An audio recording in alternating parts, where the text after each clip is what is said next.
भारताकडून पाकिस्तानवर air strike केला गेला आणि त्यानंतर आता आज दिल्लीमध्ये सर्वपक्षीय बैठकीचं आयोजन केलंय। सकाळी 11 वाजता ही बैठक होणार आहे आणि या बैठकीत ऑपरेशन सिंदूरबाबतची माहिती दिली जाणार आहे। काँग्रेसकडून राहुल गांधी उपस्थित राहतील अशी शक्यता वर्तवली जाते, तर ठाकरेंच्या सेनेकडून संजय राऊत, अरविंद सावंत उपस्थित राहतील। पवारांच्या राष्ट्रवादीकडून सुप्रिया सुळे आणि स्वतः शरद पवार सुद्धा उपस्थित राहतील असं म्हटलं जातंय। आणखी तपशील घेऊया प्रतिनिधी शिवाजी काळे यांच्याकडून। शिवाजी, काय नेमकं या सर्वपक्ष बैठकीचं वैशिष्ट्य असेल आणि हे सगळे नेते जे आता नावं समोर आलेली आहेत हे सगळे जण उपस्थित राहणार आहेत का?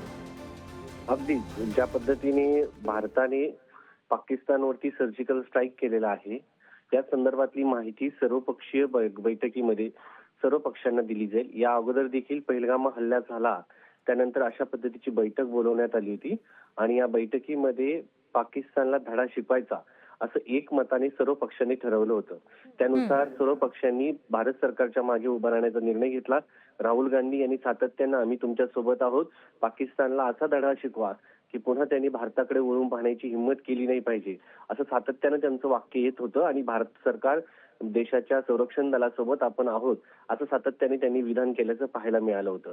त्यानंतर आजच्या बैठकीमध्ये राहुल गांधी यांच्यासह काँग्रेस अध्यक्ष मल्लिकार्जुन खरगे, शरद पवार यांच्या पक्षाच्या वतीनं खासदार सुप्रिया सुळे, उद्धव ठाकरे यांच्या पक्षाच्या वतीनं अरविंद सावंत किंवा संजय राऊत हे उपस्थित असतील, तर शिवसेनेच्या वतीनं खासदार श्रीकांत शिंदे हे स्वतः उपस्थित असणार आहे। कारण सातत्याने या सगळ्या गोष्टींच्या बाबतीमध्ये खासदार श्रीकांत शिंदे उपस्थित राहतात आणि सगळ्या गोष्टी समजून देखील घेतात, कारण ते गटनेते देखील आहेत। तर या सगळ्या दृष्टिकोनातून महाराष्ट्राची पक्षांची भूमिका ही सरकारसोबत असण्याचीच आहे आणि जर आपण पाहिलं तर सरकारला या सगळ्या बाबतीमध्ये मोरल सपोर्ट देण्याचं काम विरोधी पक्षांकडनं देखील केलं जात आहे आणि जगामध्ये एक वाक्यता यामुळे पाहायला मिळते।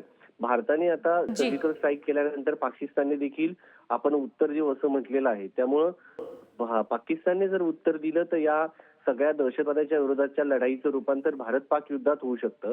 त्यामुळे या सगळ्या गोष्टीची जाणीव जी आहे ती इतर पक्षांना देखील करून देणं अपेक्षित आहे आणि सध्या आपण कुठे आहोत, गुप्तचर यंत्रणांनी काय सांगितलेलं याची साधक बाधक चर्चा जी आहे त्या बैठकीमध्ये होईल आणि त्या बैठकीनंतर विरोधी पक्ष नेते काय भूमिका घेतात हे सगळं जे आजच्या बैठकीनंतरच आपल्याला पाहावं लागेल।